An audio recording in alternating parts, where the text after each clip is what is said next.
can just click it and then click it back on and off. So that one goes to you. It's got a little bit of weight to it. So, all right, so 3 cameras are out. There's a little disclaimer. We will be in places where there's going to be parked cars and people walking by us. So we don't film parked cars. We don't film people walking by us. We may be in other spaces where there's other tours walking by. We definitely don't, film them because they didn't pay to get filmed. You guys did.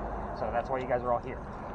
So I also want to kind of encourage, because you guys all came in some kind of group of some sort. I know you guys are the largest group, but intermingle your devices with who you came with. All the devices get sanitized twice a day. So again, if you guys want to swap up 3 different devices, swap it up. Just keep it within your 3. Same thing going with you two, and you two, you guys get the point. But let's talk to dead people, because that's why you guys are here. Christina.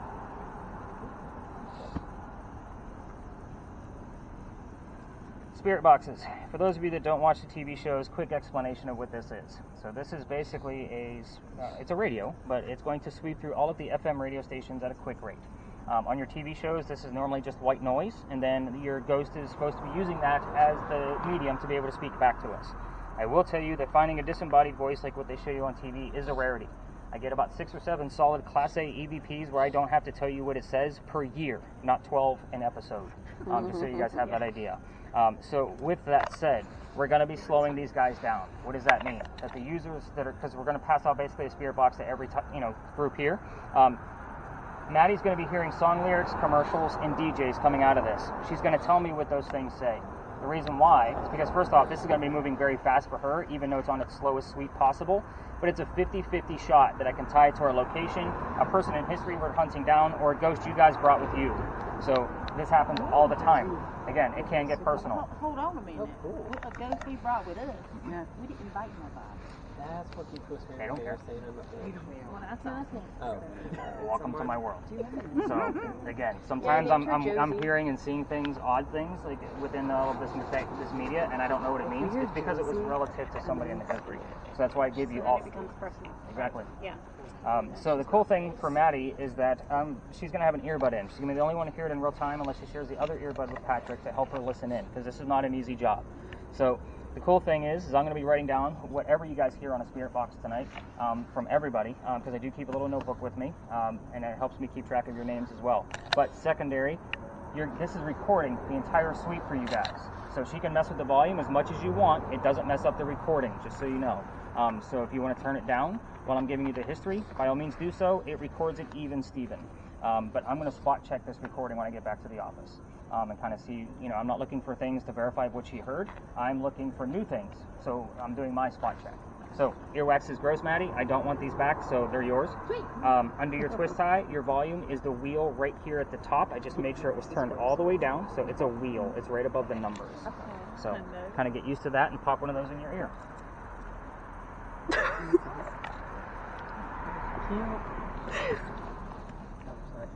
We are going to use 2 of these.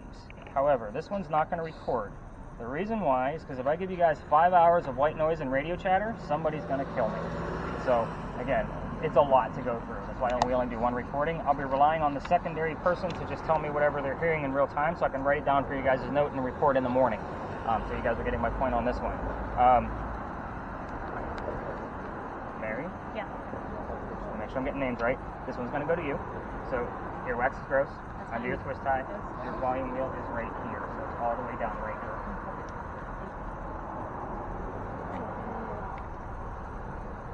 Let's see. How do we want to do this?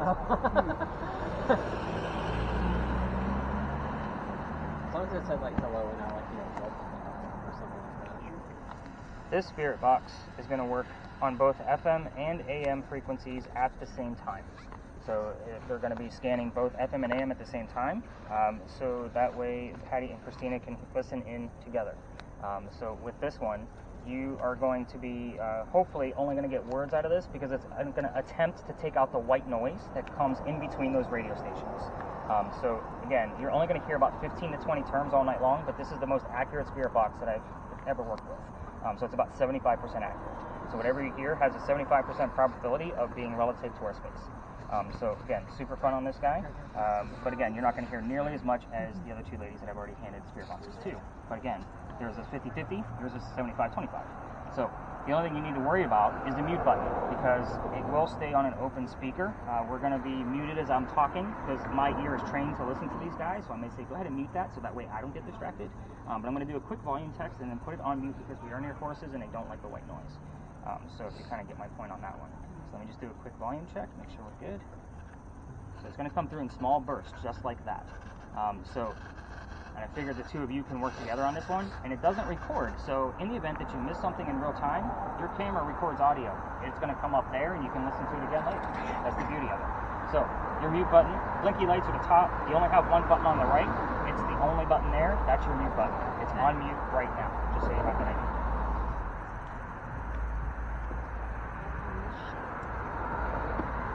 TV shows normally show off a device called an obelisk. You guys familiar with this? Yes. So, I don't like the obelisk because the dictionary in it is too small. So what does an obelisk do? It creates words based on the magnetometer of the device that it has, or using FM radio stations the same way our Spirit Box listeners are doing it right now. We have over 170,000 English words in our language. So that only gives us 2,000 terms. I actually use a digital word list generator, so it has over 9,000 terms in it. So it gives us a much better chance of actually grabbing something out of it that's going to be relevant. So with this guy, and by the way, those obelisk devices are all pre-programmed with spooky terms. So that's another reason why I don't like to use them, simply because they are pre-programmed in that specific manner. So this is going to give us a lot of odd terms in between. So it's going to save all the terms into a list with timestamps. I'm going to know exactly where we are when I'm doing your spot checks. And also, this is only about 20% accurate. It's just kind of a supplement to all of the other communication devices that we actually have going on out here. So I'm going to clear off the history. We normally get about 75 to 100 terms. Yeah, that's a lot. So I don't want to see every term that comes up, Alecia. So this one's going to go to you. Kind of shows you, like, we'll be out here till 4 in the morning, and we're going to probably see the next wave of rain when we're done. So the first word on there is going to be weapon, and that actually, believe it or not, is relevant to the history that I'm going to tell you about this corner. Okay. So it's vague, but it is there. Yeah, accent and weapon are the two first words that are come up on there. So that's going to go to you. I will come to you when I take a look at the word list. Yeah. So we'll look at it together. Okay, perfect. So it just said accent too, though. I mean, Yeah, you said that. that's crazy. Okay. You said accent.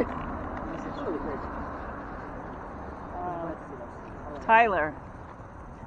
See, this is why I don't want to know every word. I don't know who the hell Tyler is. Well, I don't know. You might. Now I'm going to be. start thinking about Tyler instead of continuing on with the word. Okay, I'll be quiet. I'll be quiet. Okay. Alright, so you guys normally see these on your TV shows, right? And you probably think of this thing as with your Ghostbuster guy. Yeah, right. So I don't normally use these because it doesn't go high enough for the spaces that we go to, but we are going to use it tonight as kind of a backup. So this one's going to go to you. So what does that do? That actually... so that one, and again, I like to have at least, video communication, something, but you ask for something specific, I'm going to let you have it. So with that, it measures electricity inside the air. So I don't always use that because, again, it doesn't go high enough. So that's where we would see kind of our spikes from lightning, right? So I like to use something a little bit more accurate, so that's going to be Patrick's job. It's going to be what? Patrick's job. So his is going to basically measure it, but it goes 8 times higher than the one that I just handed over to Christina. So, and it's also in a digital format. You're going to be telling me anything 2.5 and higher that comes out of this guy. And then, of course, we're going to see did lightning just strike, what's going on, was your cell phone too close, those kind of things. Okay. The reason why they use those on TV is because it makes your cell phone will make it look like a ghost is following you around for a So, again, even if they set it up on a table, it's very easy to make that thing go off. So this goes 8 times higher. All you got to do with that one is tell me what colors you see. I already have, and we're going to see if it matches up with what Patrick finds on his. In the event, the bottom number is ambient temperature. So in the event that Rick finds something on his camera, you and I can prove it or debunk it in real time. That's what the yellow probe is right here. Cool. So it's just there at the ready. You don't need to focus on it. So if I move this near my phone, it'll pick up.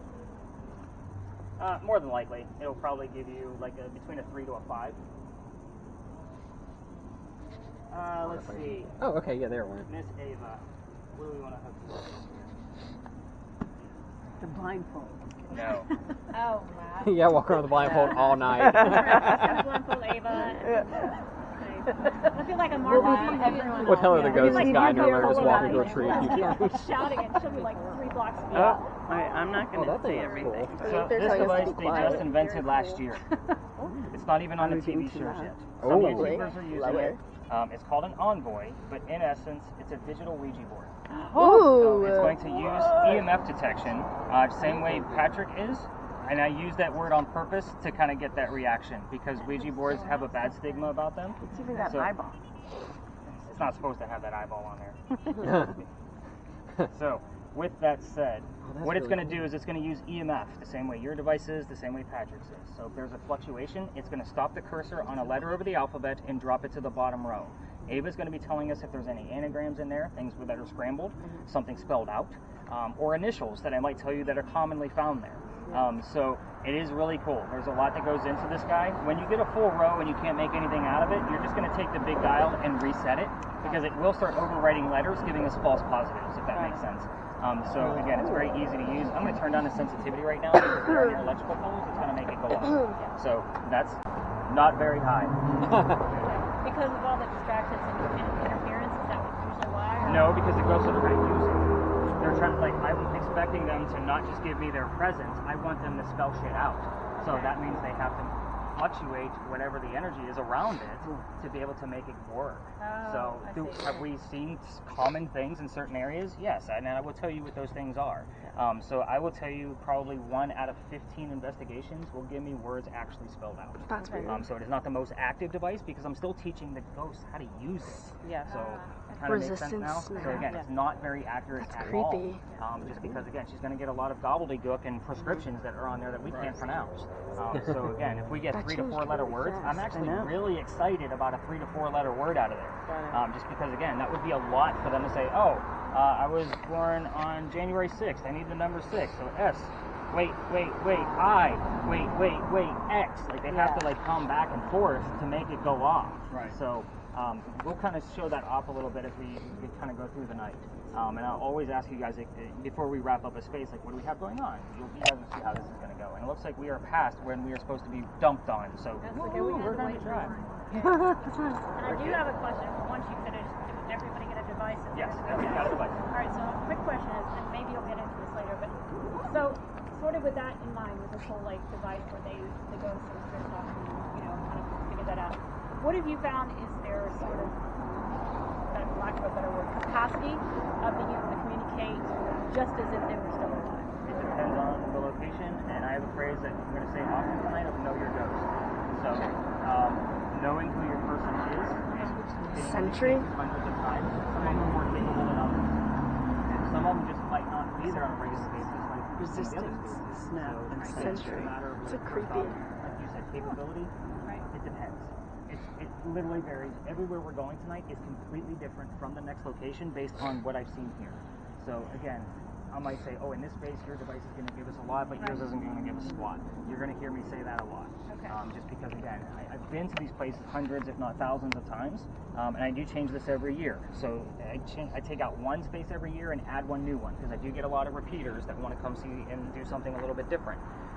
So the last space is I've only been going to for about a year now, not even quite a year yet.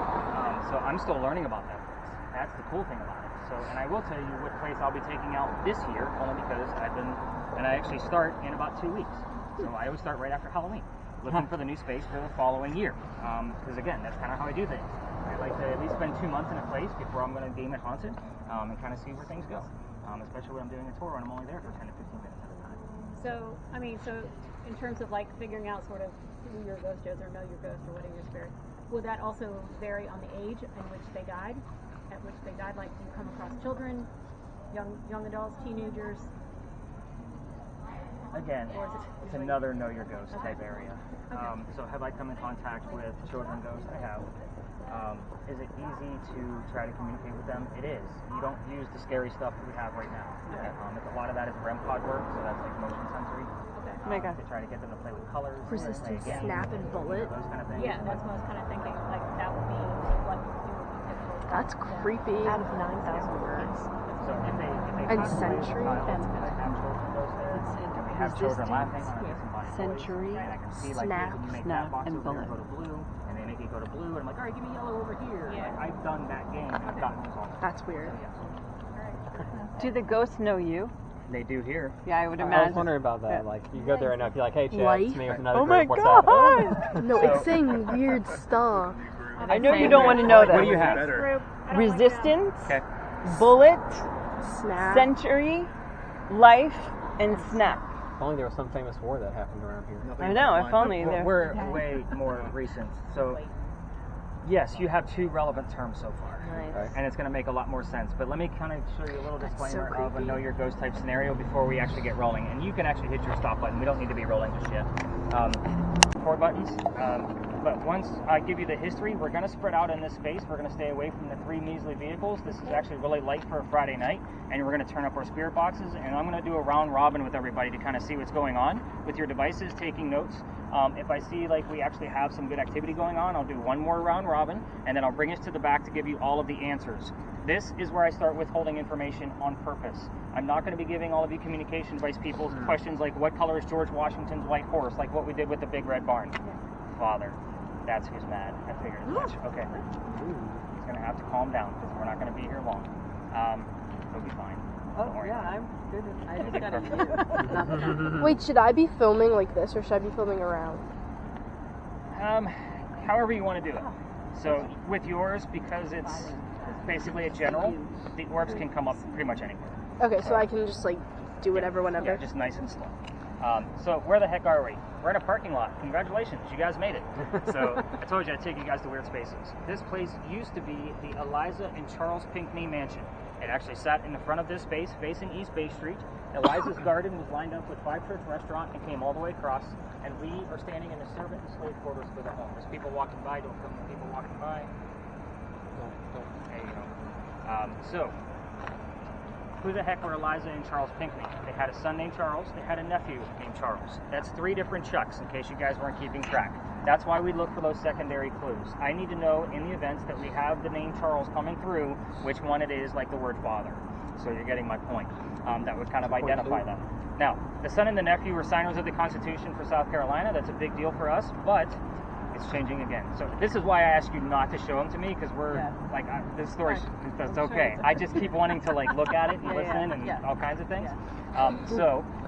They were signers of the Constitution for South Carolina, but you guys, I don't like politics. We're going to talk about Eliza instead. So if I don't bring it up, they normally do it for me in a very negative way on a spirit box. So I just give them the recognition they want and move on. Eliza marries Charles at a young age according to today's standards. I say that because if you're going to ask her how old she was when she got married, don't think of the colonial days of where she came from, like when ladies got married at the age of 12 and 14. Think of today's standards, because the husband, Charles, was over double her age when they got married. So it was a creepy age gap then, creepy age gap now. So kind of put that in perspective. Anyway, she married him because her father was over in England, and he thinks he's dying. He, wants to see all of his children one last time.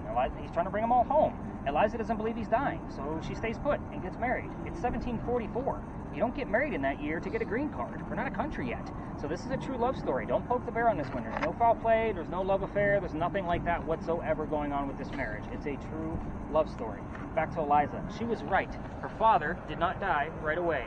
Instead, he starts sending her gifts from England, right to where you're standing. One of those gifts happens to be the plant seeds of indigo. That's a plant that makes blue dye that makes our blue jeans blue. A lot of you are wearing it tonight because that's how we use it today. When she got the seeds, she didn't know what to do with them. She had to learn from her servants and slaves how to keep it cultivated. It's not always hot here, obviously. I'm chilly tonight. But when she learned how to keep it going, she learned how to make the dye right here and then moved it to a cash crop. Got a hold of her dad and said, rice plantation prices are going downhill. We're going to make a killing with this indigo. And we now have an international businesswoman during colonial days. This is the space I told you that I pass through every night to tell Eliza your names. So it is a matter of respect. This is the one I was going to retire. Let's treat the place with respect, and I keep this one brief simply because it's part of the deal that I made with her. So that's why I only do 1 to 2 round robins to kind of see what's going on, and then we're on our merry way. So what I'm going to do is with all the communication devices, I'm going to give you a set of focus questions. Now with those, remember that we have a lot of communication out here. So that does include the word list, the Ouija board, 3 cameras, plus my voice recorder. Christina, you might ask a question. I might get the answer in the voice recorder. We don't know where it's going to go. That's the beauty of this. So that's why you need to tell me all the little things you guys are hearing about your spirit boxes. Like, oh, well, I asked, what color her hair was, and it said Toyota. And like, well, you didn't ask what kind of her favorite car was. You know what I mean? Somebody else did that. You guys are getting my point. I only said that because I think there's a Toyota up there in the corner. And it was just in the top of my brain. But anyway, let me show you how these questions work. These are common things that we can ask that we commonly get the answers to. So with Maddie and Mary, oh, this kind of works. You guys are both M's. So the two of you have the same device, so you're going to have the same set of questions. They're all about her death. She's pretty open about talking about it. You can ask about her age of death, how she died, where she's buried, which president was a pallbearer at her funeral. So those are 4 major questions that we get the answers to. If you go rogue, just make sure they're not a disrespectful or yes/no questions. Kind of keep that in mind. We're going to talk about yours in just a minute. So with yours, Christina, yours gives us 1 to 2 syllables at a time. You're going to find that out because you're not going to hear long phrases like the other 2 ladies. You're going to get like 1 or 2 words, 1 or 2 syllables here and there. The mansion's not here anymore. What happened to it? And if you get the what, we normally get 2 or 3 numbers of the date of the when. So, and it's obviously a very specific date. And the 8 is not part of that, just so you know. I know where your mind was going. I can see the wheel spinning. So you're also going to get the marriage questions with yours because, again, that thing will tell you all kinds of things. You can ask Eliza how old she was when she got married, how old Charles was, or how long they were married. We've gotten those answers commonly among that device as well. Let's see, because you two kind of have it's going to work similarly. You're going to get the same set of questions as well. The Eliza that I just told you about is the second wife named Eliza from Charles back to back. So kind of a jerk move if you really think about it. 2 Elizas? 2 Elizas, back to back, same year. First wife dies in January. He marries the one I just told you about in May, 5 months apart. Now, ironically, both Elizas have a maiden name that starts with the letter L. You're going to be looking for the initials, E-L-P, in that order. You're going to be looking for the actual maiden name. I'm not going to tell you what they are. I need to know which Eliza we're dealing with. We already have her father is in that. We're going to see how much other pieces are going to come out of that. So everybody just kind of get that out of your brain. I want to just let this stuff happen naturally. So I think I covered all of the communication devices and all of the cameras. Sorry about the bright car. This just kind of wanted to pull up behind us. I think you've got yours down. Yeah. I'm going to keep you behind for just a minute. Everybody else, let's kind of spread out. Just stay away from the 3 vehicles that are here. And I'll be bouncing around with all of you on a one-on-one. But yeah, definitely keep those cameras rolling. And these questions have to be spoken out loud? Either way, whatever you're comfortable with. In my own, for myself. You want to just focus on it, that's okay too. Okay. There's no right or wrong way to do this. Okay. So, again, whatever you're comfortable with. Okay. All right, so with yours specifically, I turned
I mean, it says FU. The initials were Eliza, ELP, and I got E and then I got L, but then a couple letters, whatever, and then P was there. But he said it's like to look for like if they're almost to each other. I don't know how. What is this? Just a camera. See if there's anyone by you. It is so much colder in certain spots. Like it's freezing right here, but it's not cold over there. But at the same time, it's only about 20%. So,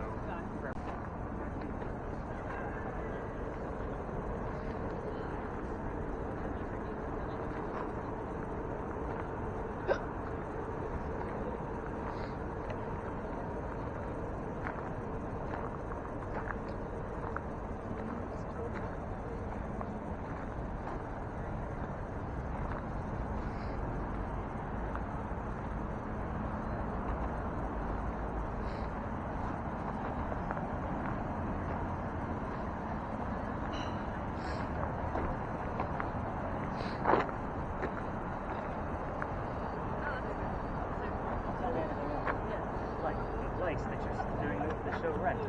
I wanted to follow up with Christina real quick. Sorry, what are you doing?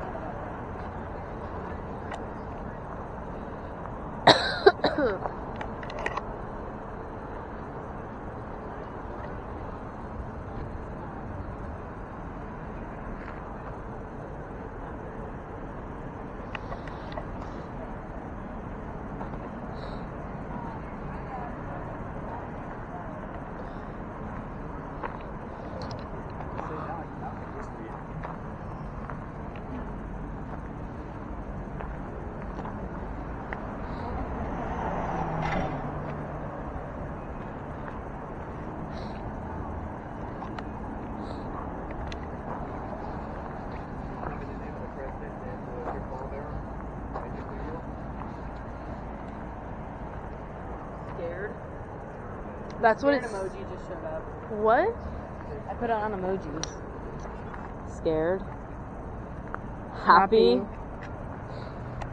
Maybe because we're being respectful. Yeah, Nice little fellas. Let's see the numbers.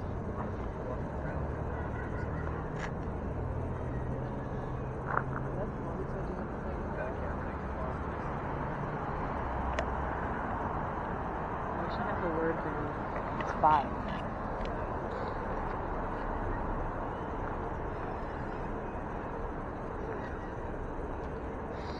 Tell me your age. How old are you?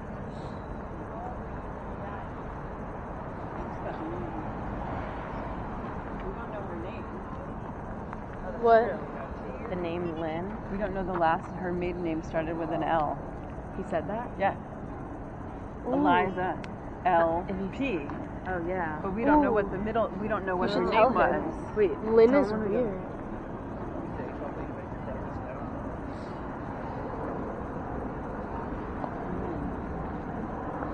I mean, that's. I know, that would be weird, huh? Lynn. I wonder. L. He said this isn't really accurate, and I just got an L. Oh! L-R. Yeah, but it's not. You got bullet. Yeah, I know. Nice. No. Maiden name, not middle. Oh, okay. Yeah, that's what I was going for. Yep.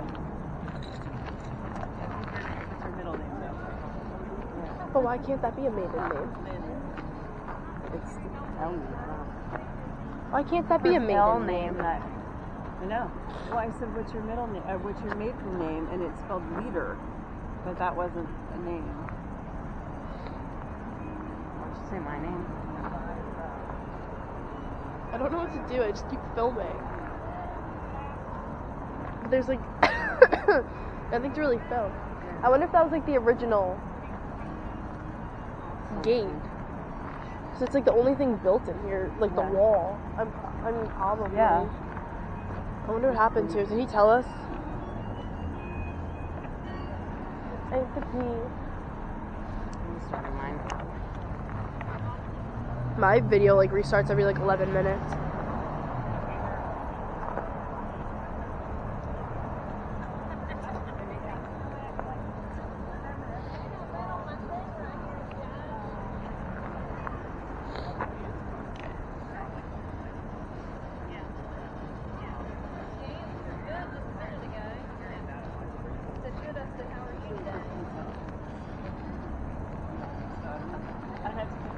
What it's saying. What does it say? Right now it's saying totally. Totally. It totally is Yeah. Lynn. I wanted to spell out another word. What word have you gotten? Just rent. It's so weird. Rent? Like, should I No, I think you need to like not talk this way.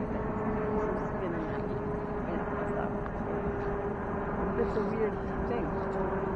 But like, I don't understand why Lynn can't be a maiden name. Well, he knows her maiden name. He knows all the answers to all of this. So we're trying to see if we find them, if we get them. Okay. So he's got all the history.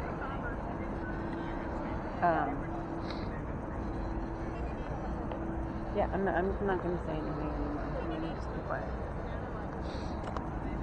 I mean, unless it seems like relevant to the story. I mean, I never know. I don't know. he'll be able to see it at the end. Right. Too, Exactly. Exactly. Yeah. I like don't know what else to film. No. I guess just around. Yeah. You like that one. I've literally gone in them so many times. Like I Really? filmed in that blue box. Mm-hmm. It gets really. Kind of just getting. No, I haven't gotten another word since rent. Since rent. Okay. And again, yours isn't always going to be the. Yeah. Maddie, anything else? By that box, it gets really cold. Really? Yeah. I'll come. I don't know what I to haven't film. walked over here yet.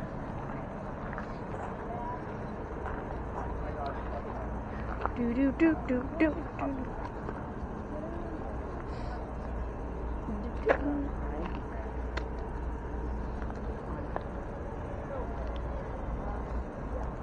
Literally, ew.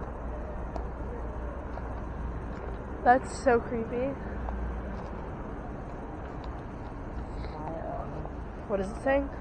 I-O. I-O. I wanted to say like I see you or something. Ew. I-O-Q. Right, that's literally nothing.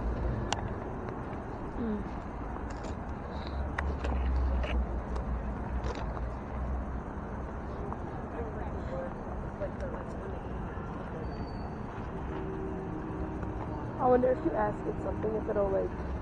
Say, talk to me. Eliza, tell me your name, your initials.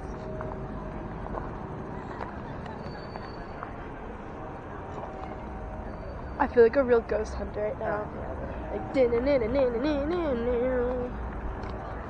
Y. Got Z. Okay, it's nothing. A, B, C, D, E, F, G. Tell me your initials.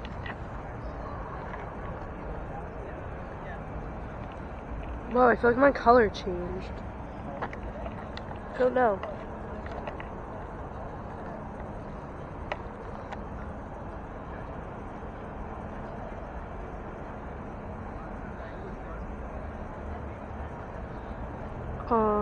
That's weird.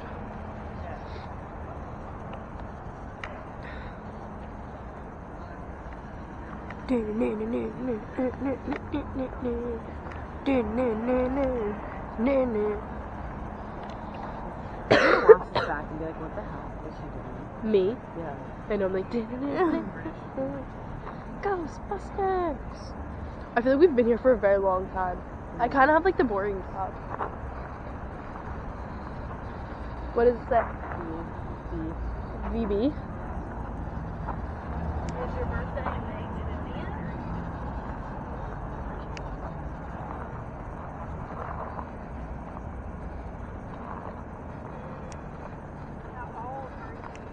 That is so creepy.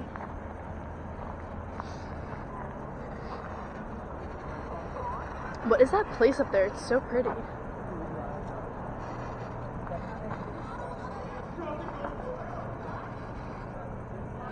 What color is your hair?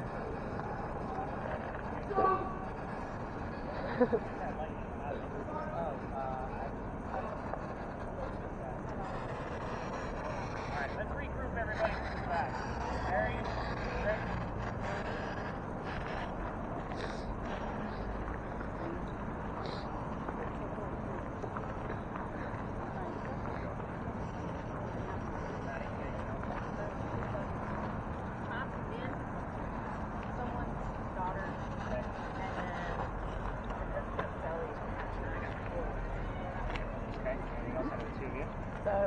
we asked her was her birthday, May 20th, and she said yes. Her birthday is in December. She said. Oh, she's lying. Unfortunately. Any other words spelled out? Okay, I've already seen your words, Alecia. So, Mary? So I started writing some things down What do you after got? we had that conversation. I had final document. I had meager interest payment. I had armed and dangerous. I had involved. I had Jesus. That's the second time I've heard Jesus tonight. I heard it over there too. And then I heard remained, campaign, not necessary. So what stood out to me the most out of that whole entourage you just had was final document. The reason why is we're basically standing where Constitution signer was raised. So Wow. final document. I know it was amended how many times, but you guys get the point. Like that's Okay. what stood out to me. But you're on the right track. Yeah. So you're hearing things. A lot of that is pretty vague to me, and I don't see anything specific where I'm like, oh, that's this, that's that. Sure. They actually heard a number of 520. And I'm almost 99% positive that May 20th is the date of Eliza and Charles's wedding. Okay. So again, and they were asking that direct question. So that's, I know that Eliza died in the month of May, but I want to say that that's May 26th. But I also know that she would see where, like, I get these, like, hey, what's standing out to me kind of things. So we had the number 19 as well, and I believe we got all the way up to a 29 on your end. And we did get a 25 all the way up to yours. So that definitely matches up with what the two of you guys were finding. I'm actually pretty excited about that, the fact that they actually match. Because again, you guys weren't always in the specific area, in the same area. So we'll kind of see how this goes. Whenever I break out the tablet, by the way, you can stop your videos, give your hands a break. All right, Christina, let's get you on mute for sure. What have we heard? What have we seen along the way? Oh, we've had some great experiences. So I guess we'll start off with your first three words. What do you got? I just have date. Okay. Well, I have tumor. Yeah. Date, tumor, and chin. Yeah, great. That's about. Maddie, you're up. What do you got? Okay, we were leaving the parking lot and it said Father Philip. And then we were leaving that little alleyway and then it said Charles. Then it said Father again. And then we were coming down this alleyway and then it said Bible 51. And I'm like, okay, you know what? My grandfather's a preacher, so this is kind of weird. Well, let me just point something out. We are next to St. Philip's Church, Oh. and the father, Eliza's husband, is buried on the other side of that wall. Next. Other than Coolidge, I heard help and Wales. Wales is interesting. Christina. Mine lit up as we were walking the crosswalk. Yeah, crosswalks have all those electrical lines, so you can ignore those. Sidewalks and crosswalks. Have we heard anything on the spirit box? No, it's just like a lot of static moving across. Okay. All right. So. Just got historical. Yeah, everywhere around here is historical. Where's that lightning coming from? Is that lightning? Yeah, Yes, I think it it's is. lightning. Alright, perfect. So EMF readings in here. So I want things above the green and yellow on your end. I want it to the halfway point or higher, just because of where we are. The lampposts are going to make it go off. Patrick, that means your readings are going to be above a 7. So Okay. don't give me anything below a 7. Okay. So very interesting piece. One thing I did want to point out. So when we're in between these spaces, I'm sure you guys noticed that there's giant QR code stickers on most of your devices. That's actually my business card. So yours would be on the back, Mary. Okay. Basically, it has my website, email address, all my social media, so TikTok, Facebook, all that crazy stuff is on there. I don't do paper business cards because you guys just throw them away. So this way, it's already in the back of your hand. You can tap your phone to it or scan it if you have an iPhone. So again, I just make it nice and easy. Rick's like, holy cow, that's weird. High-tech guy does not use paper. Everything is electronic with me. So I just like to point out, because some people, I just got those 3 weeks ago, so I was like, what are these giant stickers? Like, I keep hearing whispers about it. And I'm like, oh yeah, scan that. Is that more lightning? Yeah. It's like bad right now. Because it almost looks like somebody is taking pictures.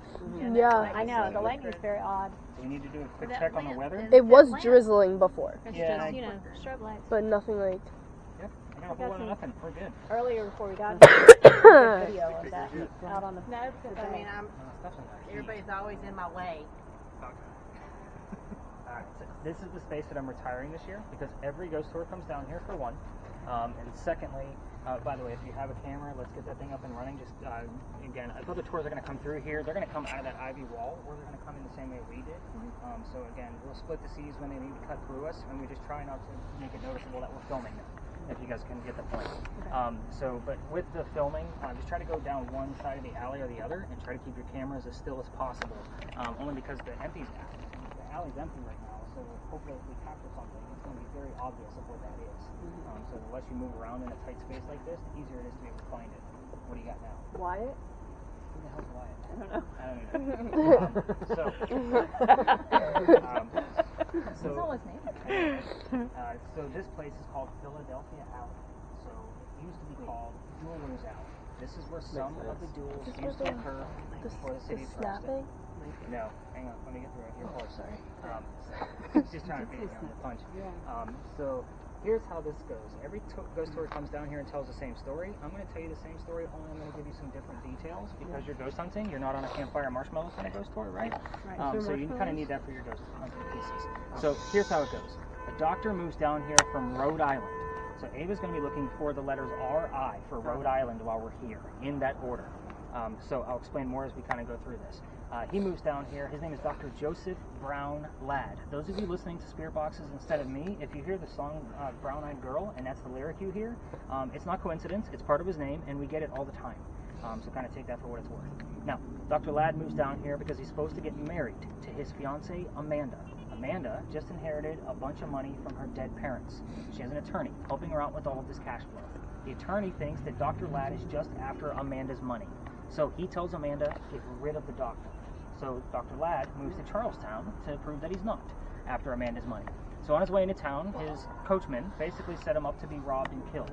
It wasn't a good start to his stay in Charleston. Somebody was walking by and seeing what was about to happen, and his name was Ralph Isaacs. I stop on Ralph because he has the same initials as where the doctor came from. So this is exactly why I have the device that Ava's using. I was getting the letters R-I all the time on regular Spirit Boxes. I wanted to get a verification that it was the letters R-I, and we've gotten it. Over the past 8 months, we've gotten it about half a dozen times whenever I bring up Ralph's name. Back to Ralph. He tells the doctor, dude, I know this guy, the coachman. He's going to try to kill you. He's got a gunman inside. Come with me. I got friends at 59 Church Street. You can stay there, and you'll be safe and good to go. Doc took him up on the offer, and the two gentlemen became friends. The longer the doctor stays here, the more money he's making, proving his point that he was not after Amanda's money. Now, Amanda gets wind of this, and she's moving down so they can be married. Dr. Ladd became known as the whistling doctor, not the snapping doctor. So every ghost tour that comes down here will tell you to listen deeply for the whistles. I'm going to explain why we're going to get them in a much different way. So kind of keep that in mind. Back to Dr. Ladd and Ralph, they go see plays together. They cannot sit next to each other because the doctor makes more money. That's the hierarchy of Charleston. He gets better seats. They talk about these plays on the way home. They go see Richard III one night, and they're arguing over the new actress that they just saw. Dr. Ladd thought she was great. Ralph didn't. The argument turns into Ralph insulting the doctor's fiancée, Amanda, back home in Rhode Island. It gets really ugly, and they go their separate ways. I told you Ralph has friends around town. He's got friends at the newspaper. So he goes to the newspaper and puts an ad in the paper telling the whole city of Charleston what he thinks of the doctor. Kind of a, you're a disgrace to society kind of bullshit, right? The doctor saw this ad, but rebutted with, let's go to Jewelers Alley. We're going to settle this, and somebody's going to die. So they came down, they took their 10 paces away from each other, they turned, the doctor pointed his gun in the air and shot. He did not want to kill his friend. Just needed the courage and bravery to show up to the fight. But Ralph has his one bullet in his gun still. He puts it in the kneecap on the doctor. Dr. Ladd doesn't die, but he dropped to the ground. His friends picked him up, took him home to 59 Church Street, where he actually dies 10 days later. By the way, so Stephanie and oh my God, Patty, you guys cannot face your cameras next to each other because Stephanie's camera can see all of your flashing dots. So we'll just, so if you guys were faced like pointed at each other. Yeah, I just saw something and I got that's going to confused. come from her camera. Okay, We can't see him with our own eyes. Your camera can see it though. So they took him home to 59 Church Street. He dies 10 days later after refusing medical treatment. And that was November 2nd of 1786. So we're getting pretty close to his alleged duel date. It depends on which version of the story you're reading. Some say 6 days, some say 10. Now, why did he refuse medical treatment? It's 1786. Gunshot wounds are a lot different back then than what we think of a gunshot wound now, and he's a doctor. He probably just thought he had lead poisoning and tried to bleed it out, but he failed because he died. So we do have 3 cameras running right now, plus my voice recorder. If we're going to capture a whistle, that's why we're going to get it. That's why we don't stay here and investigate. So I'm going to tell you more about that whistling, that if you're going to try this on your own and use the voice recorders from your phone and walk all the way through, just keep in mind that every local knows this story. It's another reason why I'm taking it out. Anybody walking up and down Cumberland Street or Queen Street throws a whistle down the alley. We all do it. I do it every single morning when I'm done with your data. So again, we all do it. And that's especially since I got thrown out of here. Let's talk about that, because that's the fun part of the story. Yeah, I want to hear that. I know. This alley, this will kind of show you how my research kind of comes into play too. So the alley didn't go all the way through this way. You're good. The alley actually had a wall up here, so it was halfway between us and Cumberland Street. The reason why is because this used to be called Cow Alley. This is where they kept the chickens and cows, all the livestock. So imagine all the chickens and cows down here, and the bricks down at the other side are older than the ones you're standing on right now. Those are sun-dried bricks from slave children. There's a full handprint from a slave child down there, and fingerprint swipes and others. And I used to take my groups through that, like all the way through there, before I knew that I was actually out of bounds. So the reason why I would just show it off was simply because we all need to see how far we've come from slavery, not for anything supernatural, because I treat that brick the same way I do a grave. That's the last place you're going to find that kid. He's not there staring at a brick in the afterlife. He's with his mama somewhere. So November 26th, 2020, my entire group of 10 is huddled around a brick waiting for something to happen. I'm trying to shoo them along, and it's the same substance group that we have right now, right? So kind of imagine that, because it's also outside the kitchen window of the beautiful mansion at the end of the alley. I didn't realize I was out of bounds. I was new at this. So the What do new you mean owner, by out of bounds? tours have guidelines of where we're allowed to go. Oh, Yeah, okay. that's Why? considered residential. Okay. So, the new owner of that mansion came out screaming. My daughter was on the tour that night, and she thought it was hysterical that Dad's getting yelled at. So we moved on. The next day was Thanksgiving. I don't tour on Thanksgiving because before I started doing this full time, I actually worked in upper retail management for the biggest retailer in the world, managing over 300 people. I don't do Thanksgiving because you guys like to fight over towels on Black Friday. Yeah, so kind of keep that in mind. So I don't do Thanksgiving anymore. The next day was November 28th. So I called my partner that I had at the time that actually brought me into tourism, and I told him what happened, and he laughed at me just like my daughter did. He said, "You're only allowed to go down halfway, dude, or you got to reroute the group."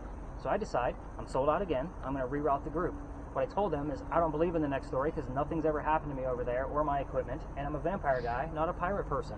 We're going to be discussing pirates next in case you didn't catch on to that. So before we left the space, somebody with a spirit box, here's the name Anne. I didn't tell them who we were going to be investigating, the famous female pirate Anne Bonny. So I was like, well, hot damn, maybe we're going to get something.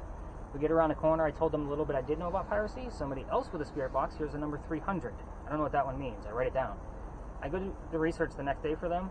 We were there November 28th of 2020. Anne Bonny's trial for piracy, November 20th, the exact 300th year anniversary of her pirate trial. Whoa. Now, some of you guys are like, wow, that's cool. And I was actually pissed off. Let me explain.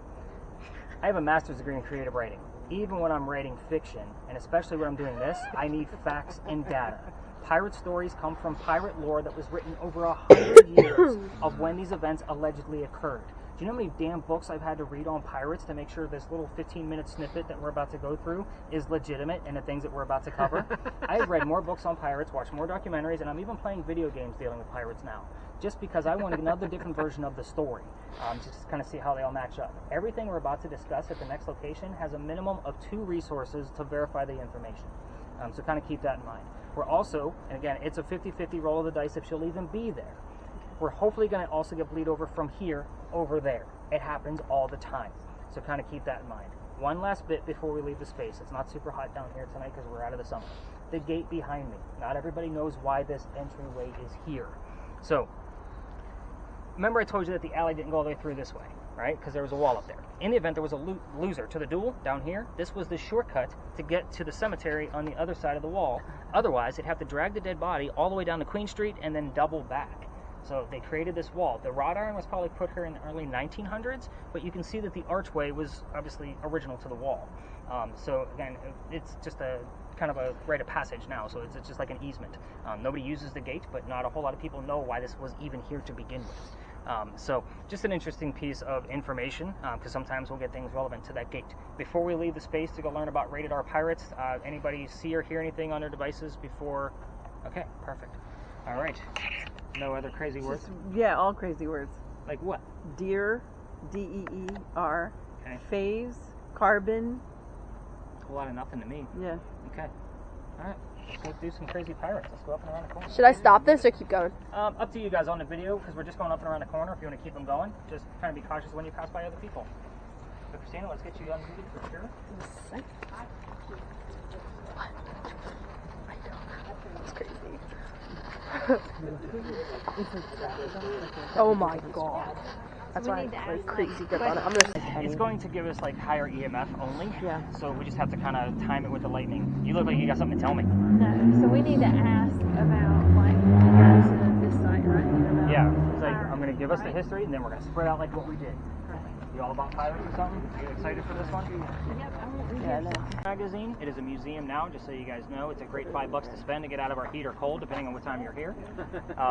So those crosses, the earthquake bolts, if you're not familiar with what those are, they're basically turnbuckles. If we have another earthquake, like what I mentioned from 1886, which we have not, by the way, you can tighten the turnbuckles, and it's supposed to tighten the building so it doesn't incur any further damage. It's a great idea, it just doesn't work. The only reason I bring these up is because it's part of the reason why we're here. Those earthquake bolts are the first set of earthquake bolts that Charleston ever put in, simply because that is the That's oldest true. government building in South Carolina. So, it was finished in 1713. We are here simply because that building was being constructed at the same time that Anne Bonny was coming here to start her new life. This is something that she would recognize. For those of you that watch the TV shows, they use that Boo Buddy, right? So that's the teddy bear with the K2 meter in it, like Christina's device. So they use that because the child would recognize it as a toy. Think of that same concept with this building. We do have other buildings around that same time era, just not many of them. So again, we're hoping that she's going to be here. This is the big roll of the dice, but you're hopefully going to also hear things from Big John. The building took 10 years to build. Does that sound like our government? Small building, 10 years? Nope, not at all. But anyway, the history begins right in the middle of the building's construction. Try to follow me. There's a lot of twists here. Here's how this goes. 1708, a young lady moves here from Ireland. She comes here, well, from Ireland, but her name is Anne Cormack. She comes here with her dad and his mistress. The mistress is Anne's mother. Are you guys with me so far? The three of them are running away from her father's angry wife. How pissed was the wife that she booted him out of the damn country? Yeah, so with that, they landed in Georgetown. Dad bought a plantation in Georgetown. That's between us and Myrtle Beach, in case you're not familiar with our coast. But Mom dies pretty quickly. So that means Dad is now sending young Anne down here to Charlestown to sell things from that plantation to keep things afloat. Hence the familiar building, why we're here. Back home in Ireland, Anne was a badass even when she was a child. They say when she was only 7, 8, 9 years old, remember it's pirate lore, nothing is ever going to be exact when it comes to ages, they say she killed a servant with a knife to the belly. Can't tell you how many times we've had servant, knife, and belly show up on 3 different devices, and nobody knows what the other people have got going on. I know you had belly earlier, but we were a little too far. Knife. Here? Yes, I had knife before, after. It's almost like a pretense, right? Yeah. All right, fast forward. The building's done in 1713. 1715, pirates are starting to come through Charlestown. Anne is stoked. Let me tell you why. She's going to fall in love with one of these pirates so she can earn her freedom, just like a man. It's a man's world during this time frame. And I said the first guy she's going to fall in love with, the first guy, and I say that because there's a handful. We're going to go through them all. That's what makes the story so damn interesting. The first guy is James Bonny. You already know where this one's going, right? Because I've already mentioned her full pirate name. Dad didn't approve. He's a filthy pirate. They run away to Jamaica. They get married. Anne Cormack is now Anne Bonny. That's where the name comes from. However, when she gets down to Jamaica, she realizes that her new husband is not the Captain Jack Sparrow that she was hoping for. This guy turns out to be a privateer, which means he's a spy for the British. He's a coward. This isn't who she wants. A few years go by. She falls in love again. Guy number 2. This is John Rackham. Everybody calls him Calico Jack. This is the guy they based your Johnny Depp character off of, in case you were wondering who this guy was. So, he has his own ship, he has his own crew. Anne wants to be part of the crew. You can't put a female on a pirate ship. Does anybody know why? Thank you. Wow, you guys were quick with that. I normally see the wheel spinning of all the dirty thoughts, and I'm like, all right, let's keep it family friendly. But anyway, Patty's like, yeah, I can see that now. Thanks for pointing that out, Nick, you jerk. I'm just reading her thoughts, everybody. It's okay. Some of you got the vitamin ability. Those are her thoughts. But back to Anne. So he makes a deal with her, basically. If you dress like a guy and look like my crew, then you can be part of the crew. She's okay with this because Dad used to cross-dress her as a boy apprentice back home to hide her from his wife. She gets it. It's a man's world. But we're all adults here. Put 2 and 2 together. She's going to be a female in his quarters. She's eventually going to get pregnant.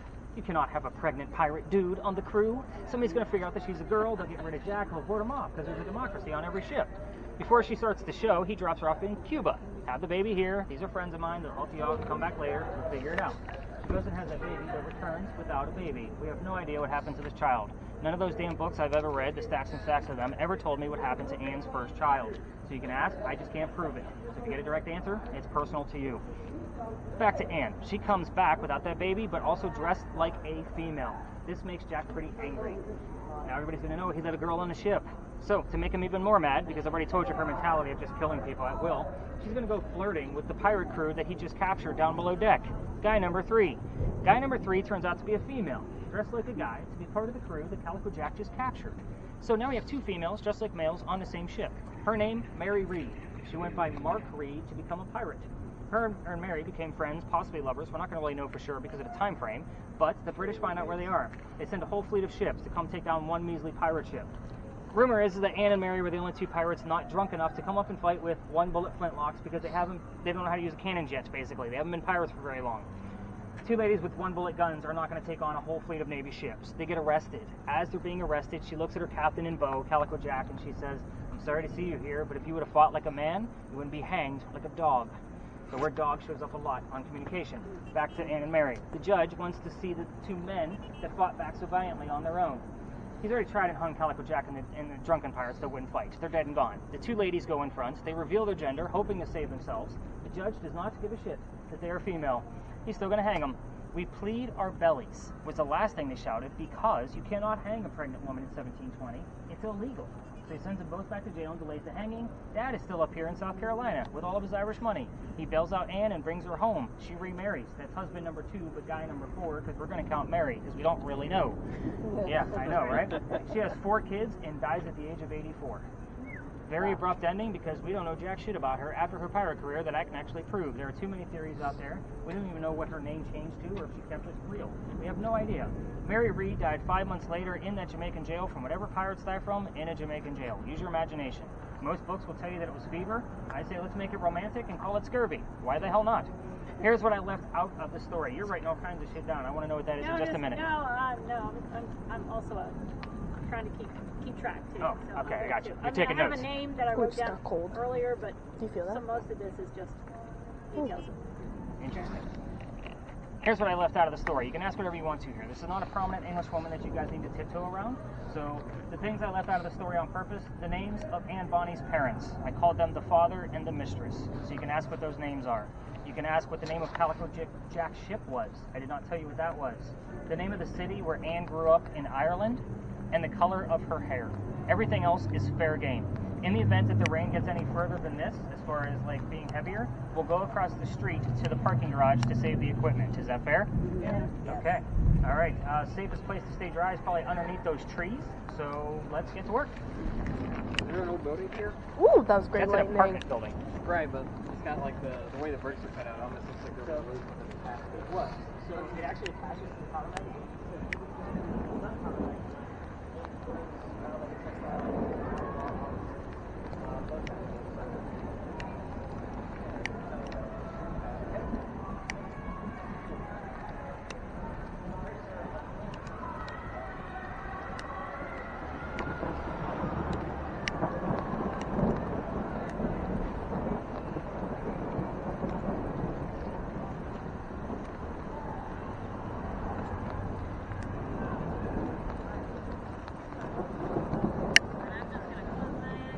That is some harsh rain. Right? JL. I just don't think being under a tree is smart enough. No, it's definitely not. Holy crap. All right, let's get everybody under the tree. Got everybody here? Mrs. Mary? Damn. Doesn't get any more toast country. Oh, here it comes. Woo. There we go. Should we go to the parking garage? Oh, it's downpouring. Agreed. Difficult. Yeah, this is difficult. No, it doesn't. Yeah, I mean, Like, things for the obvious. Yeah, let's hit the garage for 5 minutes because that's all this is going to last. it says difficult. Yes, it is difficult. All right, protect that gear.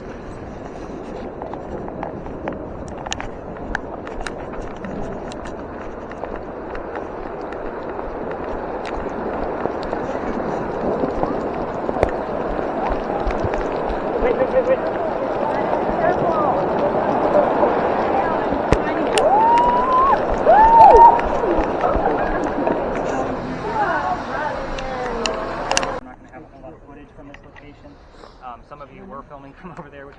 hysterical. So again, appreciate that. Here's how this goes. Oh, by the way, when I give you guys a huge warning at the top of our night, this is part of the reason why is this location. Let me explain. 2 years ago, month of September, I took my group to the back, like I normally do, just to stay out of all the other tours' way, and the kid next to me starts to faint. So I say kid, he's like 21, 22 years old. I have to pick this kid up by his armpit so he doesn't hit his head on the ground. He's going down that fast. So his boyfriend picked him up from the other side of him. We brought him over to this wall. I got him some water. He's feeling better. And I then told him the history of Anne Bonny, like I told you. So this used to be the last stop. So once I was done with the history, I told them go spread out, have some fun, and I would tell like 3 stories here. So this was their last hurrah. Then 2 gentlemen pull me aside and say, Nick, we have to tell you, we are 2 transgender males.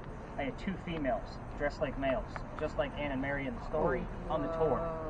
It made sense, but it's still unexplainable. This is the weird shit that I see and why I give those heated warnings. I never know what's going to happen. So psychics and mediums that will show up on the tour, if they don't tell me that they're a psychic and a medium and I accidentally hand them a spirit box, they're probably going to pass out because they have 2 different pieces of communication and it's overload. I can't tell you how many have gone out on gurneys, like going to the emergency room, not dead, but Was that gurneys. what happened with that gentleman? Was he a psychic or a medium? Or No, I just think it was just a close enough tie to where like Anne and Mary would have recognized, like, hey, we get it. Yeah. You know what I mean? Have the mediums pretty much linked everything that you know about the area?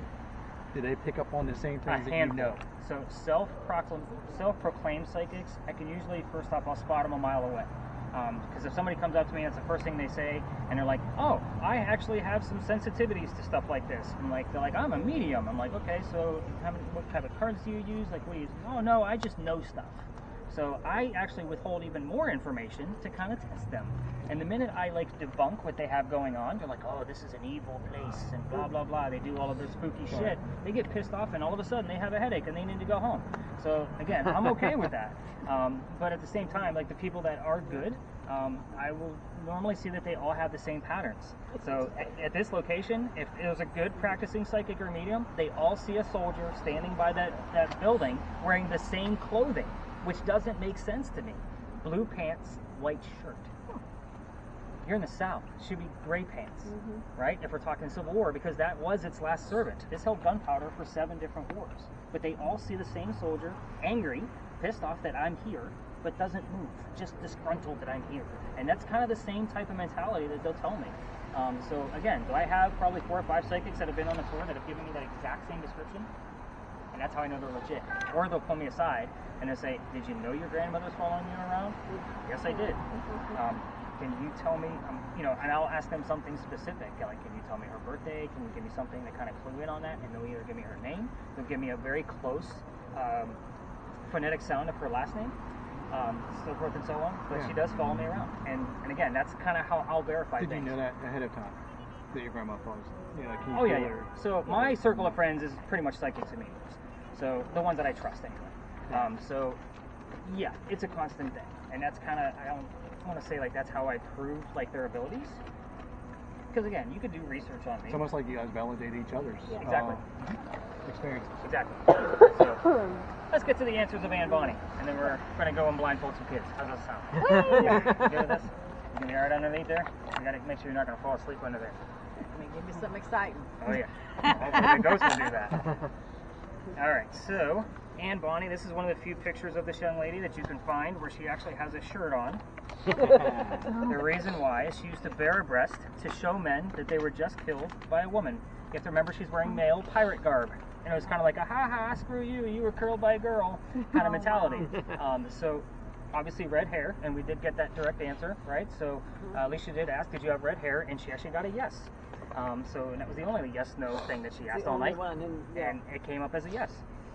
So the names of her parents, William Cormac, Mary Brennan. This was not another subliminal trick with the other Mary. Mary Brennan was actually a servant for the Cormac family. Now you can all assume and be correct about how dad met mom.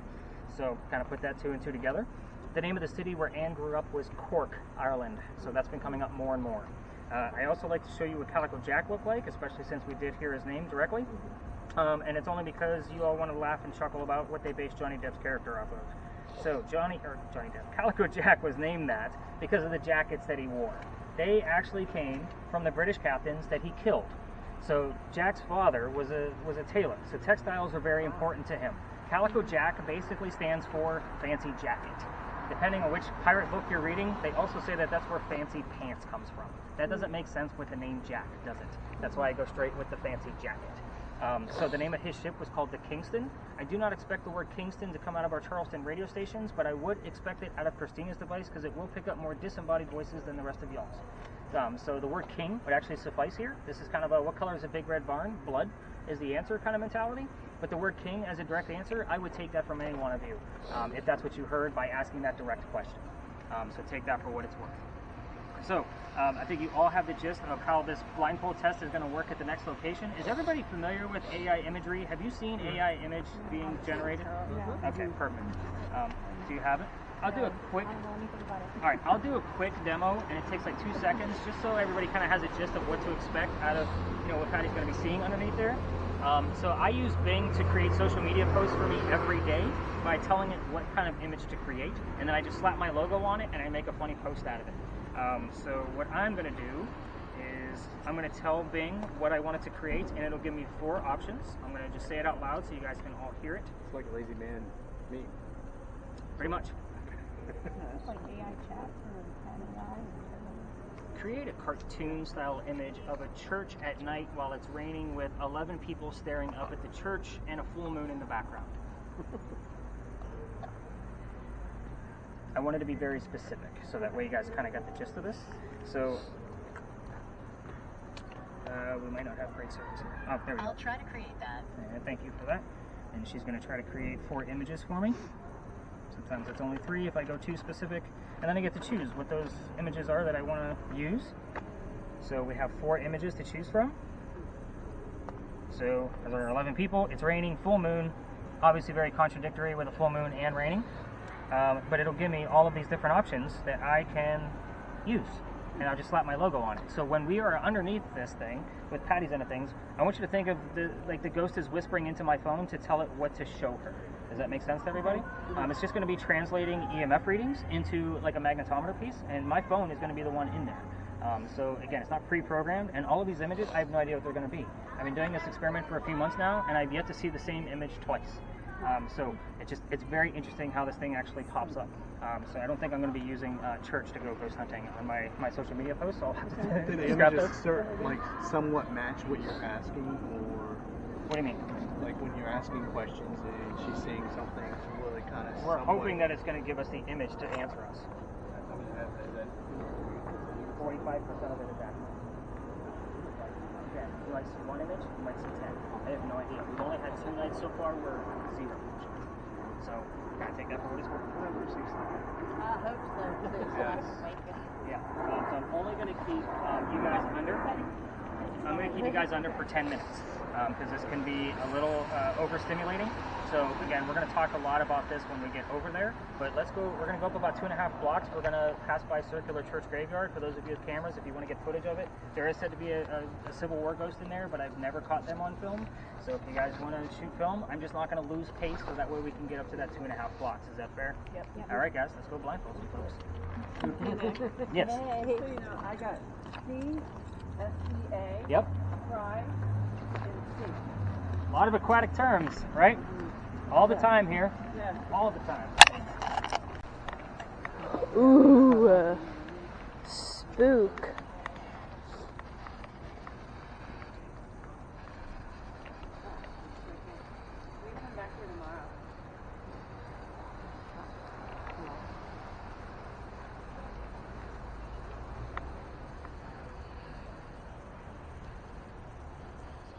So spooky. Love it.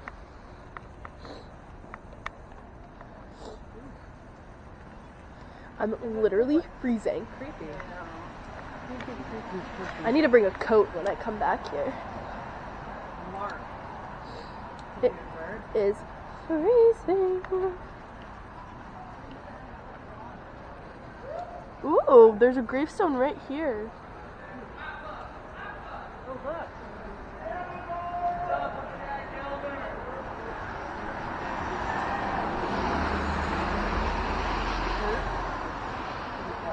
Ah. Bird? Wow. What are like? The one, like when I get the billion That would have been really weird. You know? That's for film.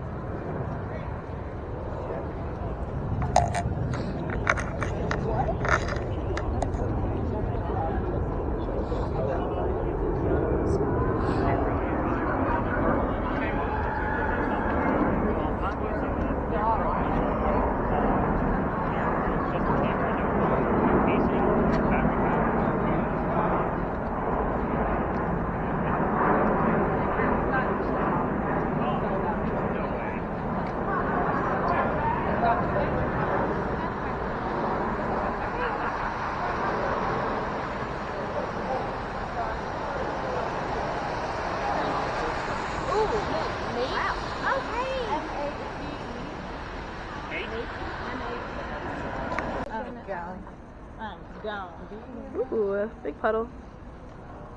See something down there? No, but it's freaky. Come out. Can you make yourself known? Can you show yourself? Anybody? Just show yourself.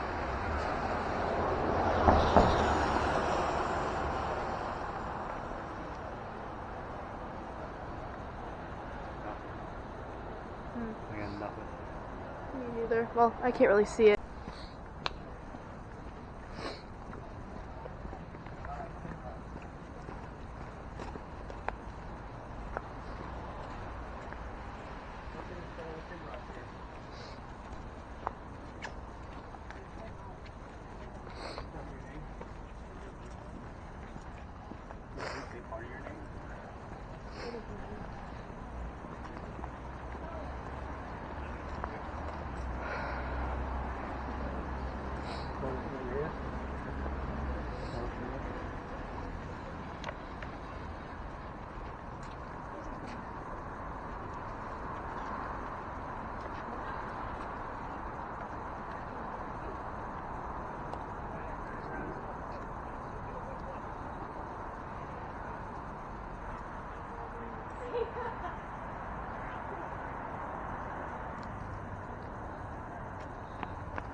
Alright everybody, come around. Let me show you how this is actually going to work.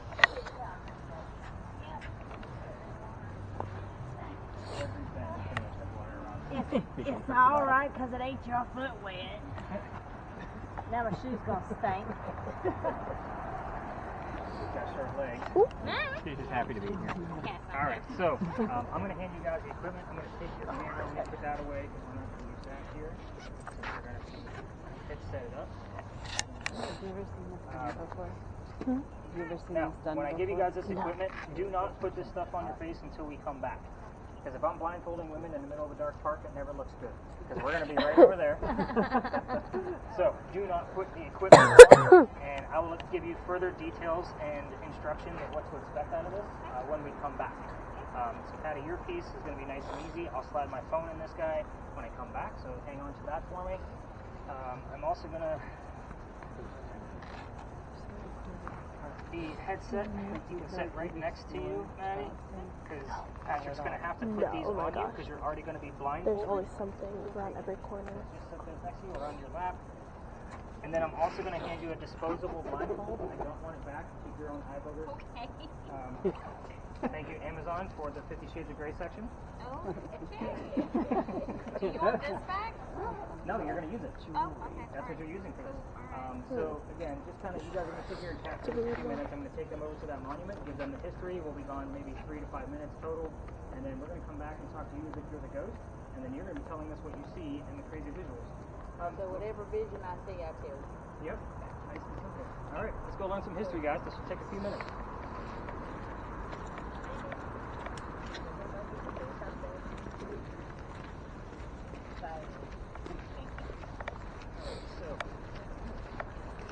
First off, when we get over there, I want you guys to all kind of circle around nice and tight around them. Just because the other ghost tours, I don't think anybody's going to be out this late, especially in the rain, but I don't like them to see what the hell I'm doing and stealing my ideas. Not to mention blindfolding women in a dark park with another bunch of group of mainly women. So, I lost my tablet. Where the hell did it go? I kind of need It's just hazing. it. Yeah, right. It looks more like hazing than anything. It does look We're like good. hazing. Or something else. Yeah. And it's not bad luck. We can all just stand around and go chug, chug, I know, chug. right? So we will be filming specifically, Stephanie, with your camera. Which, by the way, did I screw up anybody's name tonight? I think I had you all down pretty good. Okay, perfect. So Stephanie, you're going to be kind of the main focal point of filming, and you're going to keep it nice and steady because we get the best picture out of yours. So with yours, Rick, you can kind of go around, but I still want kind of the focus on them. Hers doesn't give us like the line people in front of it and all that stuff, so she's going to have the clearest view. You're kind of free to roam and give whatever shot we want to. Also, if I'm not getting answers out of Maddie, keep an eye on your spirit boxes. So yours, unfortunately, will be muted. But if we do get words, they will show up in either the word list, something that was heard, or something being spelled out for us. You mean asking questions? Like, yeah. weird. This is crazy. I told you, I can't make this stuff up. So here's how this goes. This is the new space of the year, so I don't really know still everything I probably need to. But the first time I came in here was November of last year, and I only had 2 people. It was cold that night, and the other party canceled. Right, Patrick? Because people canceled. Yeah. They were supposed to be here last night. Okay. No, well, I had a party of 4 that was supposed to join him and Maddie. Okay. And whenever there's down to 2 people, I always text the remaining 2 people and see if they want to move to another group so they can see more devices. Yeah, And he that opted makes to sense. come see more. So instead of me just taking 2 people out and driving an hour each way. Yeah. It's productive on all of our ends. Now, back to the young lady that was listening to the spirit box. She hears the year 1828, something very specific, and the name Henry. I'm using Alicia's word list, and I have the name Tim that showed up on my word list. This bust behind me is Henry Timrod, born in 1828. I cannot, and I didn't even know what we were looking for in here yet. It was experimental because there was a lot of monuments in here. So here's his story, really quick. He's sick through most of his life, and he's a writer. Being born in 1828, he obviously wants to go fight in the Civil War for the Confederates because he's from Charleston. So he goes out to the battlefield. His comrades realize he's too sick to fight. Knowing he was a writer, they sent him home and said, go be the voice of the war. They wanted him to write what was going on the battlefield to tell the general public. So he came home and started writing poetry. He became known as the laureate of the Confederacy. For those of you unfamiliar with the writing world, that's a prestigious title. Now, he has a son a few years after he gets going with his writing, and he's getting a little bit of fame, not a whole lot of fortune, but some fame, and his son's name is Willie. He's born on Christmas Eve, and he dies 9 months later, October 23rd, 3 days from now, is his anniversary. So, obviously a very tragic death for him and his wife, Katie, so you're going to need to know that name. But a couple more years go by, and he's not writing as much. And his college buddy, who's also another writer from Charleston, Paul Hayne Hamilton, realizes he's not writing as much. He says, go use my cottage in the middle of Columbia, that's the middle of the state, and leave Katie behind to mourn with her parents that were here visiting. So he goes out there to get back on track, and that's where he wrote his last words. His last words were, beholder of brief mortality, meaning dear person with a short life. And then he coughed, and it landed on the page in a blood stain. He had tuberculosis. Now, interesting thing about, and he died right there on the page, by the way. That blood stain looks like a man writing at his desk. So it was a perfect mark for him to leave behind. So we call this the Blood Book, and we only show it 1 day a year at the Charleston Library Society, where his collection is being held, and you have to be a member of the Library Society to be able to go see it. But the internet's beautiful. I'm going to show you what the hell the damn page looks like, and then we're going to go treat Maddie as if she was Henry Timrod. So let me show you what this page looks like, and when I give them their little tips and tricks of what to expect, you might want to pay attention to that as well. Oh, wow. So, dear person of short life, cough, cough, death, this is what we get. Oh, it looks like a person. Yeah, we call this the Blood Book. That's crazy. Now, I will tell you that one of the images that showed up just a few weeks ago would look like, picture a crocheted toy of a baby. Like it was a crocheted baby, and it was in that exact shape. Like I actually did an overlap, like transparency, so they can see how close it was. And I wasn't even the one that caught it. One of my guests caught it. They're like, that looks just like the Blood Book. And I was like, holy shit, it does. So when I went back to the office, I'm pretty crafty with pictures. I was able to opaque it and put a transparency over top to show like how close it actually was. So that's kind of how this is going to go. Let's go talk to them and see what we can get out of this answer of a ghost. You posted some of your old stuff that you found? Everything for the past year is on my website. Cool. Like, it's a lot of info.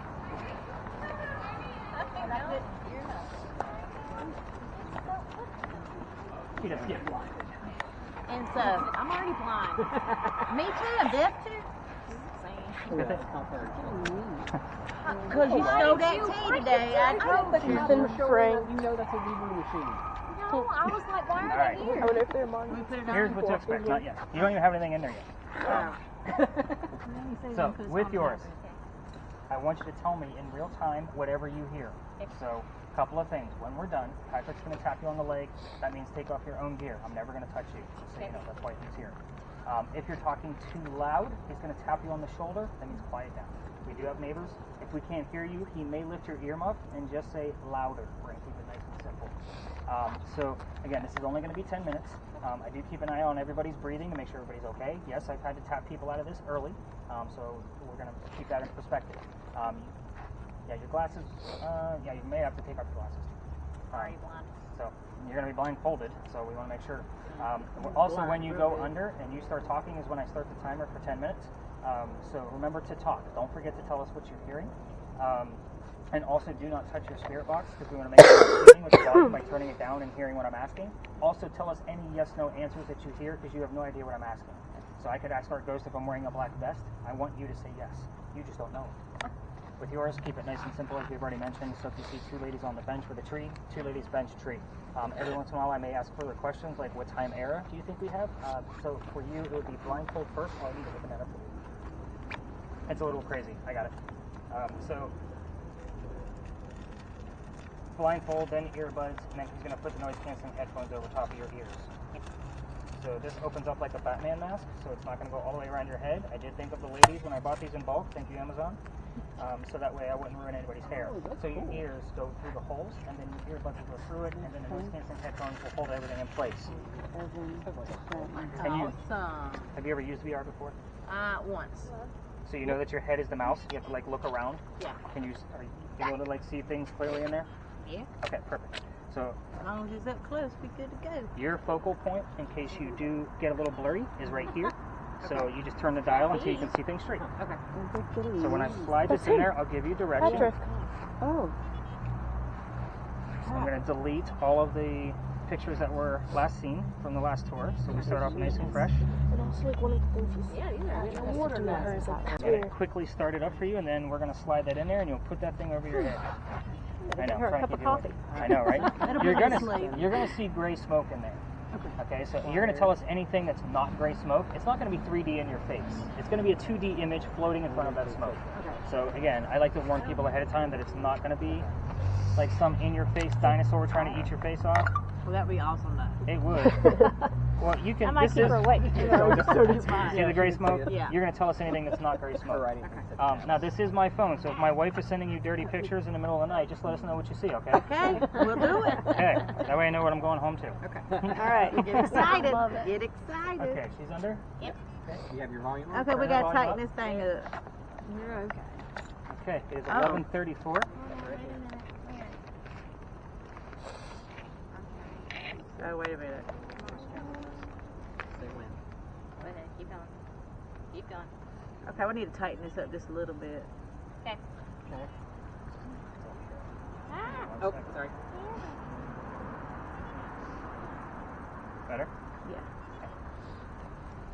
Okay. Headphones And on? I just have both of them in frame. Yeah, perfect. So I just start now? If you see something, you tell us what you see. I see a man and a woman Perfect. looking like they praying. Okay. Long hair, look like Indian kind of, sort of maybe. Oh, interesting. Henry Timrod. Maddie, can you hear us? Perfect. Henry Timrod, if you can push through for us. I know it's a rainy night, but fortunately for us, we are the only folks here. I know you don't like crowds. I'm going to keep it nice and simple. And I'm going to ask you to show us one of the tools that you had to use for your work, or if you want to just tell us what you did for your occupation. This is Maddie. She can hear you. This is Patty. Oh, Patty and Maddie. That was bad. She can actually see whatever you want us to see. We're using both methods tonight. And yes, keep an eye on that because we have seen high EMF in this location. It's been all the way up to 167, just so you know. Henry Timrod, can you push through? I don't know who this man and woman are in this image. Keep an eye on that word list too. We never know what's going to pop up. Can you remind her to tell us what she's hearing, please? Don't forget to tell us what you're hearing.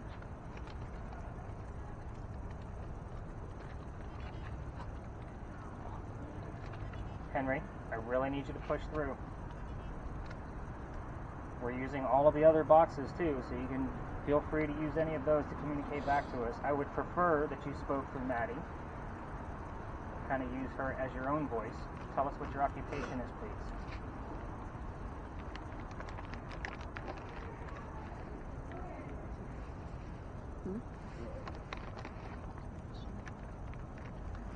Henry, can you give us an image? It seems like Maddie's struggling by hearing what you want us to hear. We'll take an image in the green box. She's holding it up to her face.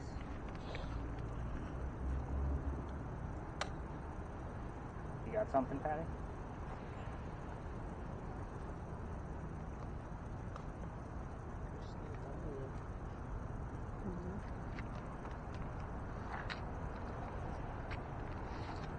What do you have to do here?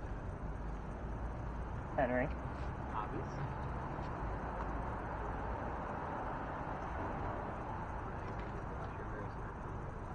She's hearing something. She's like grinning. Henry, you during that. Did I give you guys the one that was recording? Yes. How's our words? We got anything coming up? I just got W. Well, I got Pat, So what do you do in your spare time? Yeah. operator, and track. And then I got- Ethan. I love my country and then my neighborhood. I just got W wrong. I love my country. We are in George Washington Park. Right. Not to mention, we talked about Tim Rock, who fought in the Civil War. Handsome. Henry, let's go into something I don't normally ask about. Can you tell us what kind of facial hair you had? Maybe you can show us a picture of what kind of facial hair you had. It's very distinguished. You've done it before. I haven't asked in a long time. She's hearing something. Nothing. Then why are you giggling? Why are you giggling? I'm not giggling. Oh. Are you okay? Her hair touched her face. See a little bit of a sensory overload. She okay? Let's pull her out. You okay? No. Pull her out. Pull her out. Okay. Let's get that blindfold off of her. It's okay. It's alright. You okay? There you go. Maddie, you alright? That is a lot to handle, just so you guys know. Yeah. Let's give her a minute. So that thing's still running. We're good. So she can take all the time she needs. We're going to have the recording. We're going to rely on visuals. So Henry, I'm going to need you to push through with visuals only at this point and kind of let us know some of the questions that I normally ask. I'm asking about your facial hair.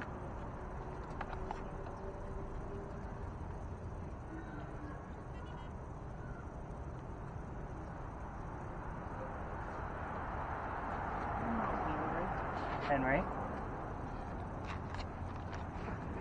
We've only had one image so far. Is that right, Patty? Mm-hmm. The man and a woman. Henry, I'm going to ask if you are the only one here tonight. You can answer a yes, no on one of the boxes that we're also listening to. Maddie needed to take a break, so you need to use all the other communication devices to kind of answer us. If you're not here alone, show us a picture of who's actually here with you.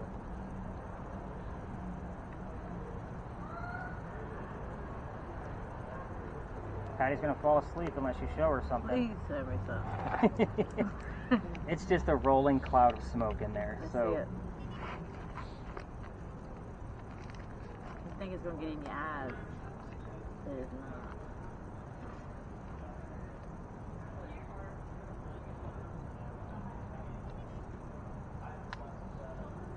Henry, I've asked you some simple questions. Let's go into something a little bit further. Can you tell me more about your son? We're getting pretty close to his anniversary of his death date, and I know that that's a sore subject, but let's ask about his birth.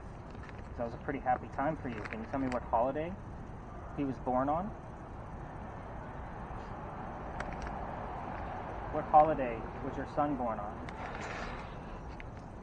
You can show us in the green box, or you can tell us on some of the other devices.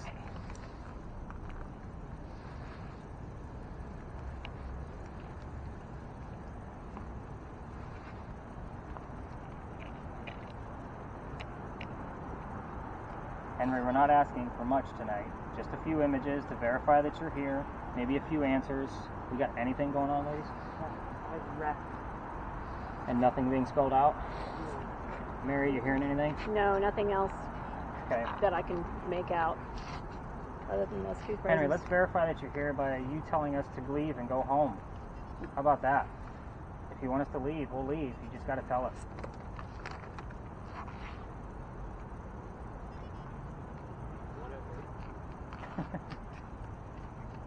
Henry, you could show us a picture of a door. We'll take the hint.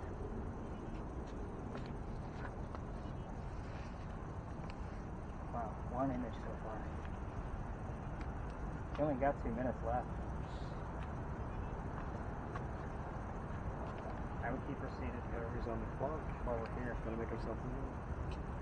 Henry, I know this has been a hard.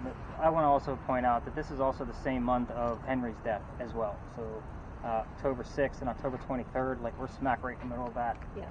You know, between him and his son. Like this has not been a good month for this. I'll be quite honest. Like it's been pretty light. Just because I'm poking a bear during the time frame of remorse. That's probably what it was at the beginning. Him and his, I guess, wife or whatever. He didn't have long hair though. What kind of long hair? Was it shoulder length or like down his back? No, it went down his back. It was right past his shoulders, but it was a light color. With a tattoo. There was a tattoo on his Wow. the person's arm right here. Okay. Henry, we're going to say goodnight. Can you say goodnight back to us?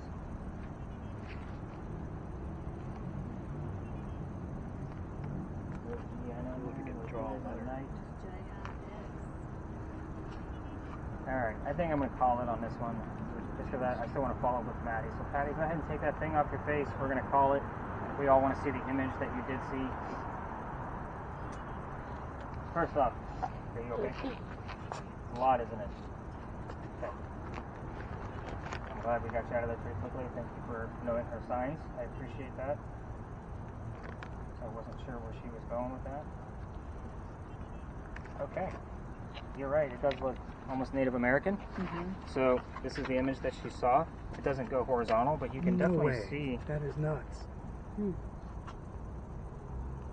It was up there as soon as I put it on my head. Like you literally just saw that. It just there. I was like, hold on a minute. I was trying to focus. That's wild. I'm going to call this obviously very unsuccessful with what just occurred here. So I'm not going to call like this was a even slightly because we had no answers. He's very quiet, and it's again know your ghost. That's why it's October. I know we all want to see ghosts because it's spooky month, but again we're talking about a man and poking the bear a little bit where it's his month. Would a random image just show up normally if you left it on and we're wearing it? And again, that's why it's 45% accurate. So more than half are not going to be accurate. Okay. I do want to point out, like you asked, simply because about my, the other tours from before this one. So I do keep everything up for a year. And one of the images that showed up here a few nights ago was actually relevant to somebody that I'm looking into for next year. So I'm going to be doing a murder mystery that's never been solved here in Charleston. Okay. And what we found. We didn't know who this old lady was in the picture. So I took a picture of the woman that I'm about to start investigating because the murder happened one block that way. And I was like, let me take a look at this and compare it. And I'm going to show you what that picture looks like. And just so you guys get the idea, because I did put them side by side.